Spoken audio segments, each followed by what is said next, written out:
Cocaina, hashish e marijuana. Maxi sequestro da parte della Guardia di Finanza di Venezia che poi ha arrestato una coppia di albanesi domiciliati a Mestre. Durante un controllo specifico contro lo spaccio, i finanzieri hanno fermato un'auto che alla loro vista ha tentato di invertire il senso di marcia senza riuscirci.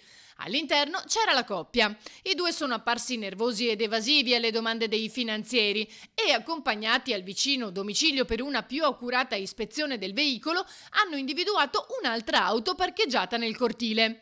Nel bagagliaio c'erano vari panetti di hashish per un totale di circa 20 kg. Nel frattempo l'uomo ha tentato di scappare ma è stato bloccato. Con il successivo intervento di un'unità cinofila, l'ispezione è proseguita anche all'interno dell'abitazione, dove le fiamme gialle hanno trovato 300 grammi di cocaina nascosti nel condotto di evacuazione dei fumi e documentazione relativa alla compravendita di stupefacente e materiale per il confezionamento della droga. Sono state trovate anche le chiavi di un altro immobile a qualche chilometro di distanza, adibito a deposito di stupefacenti.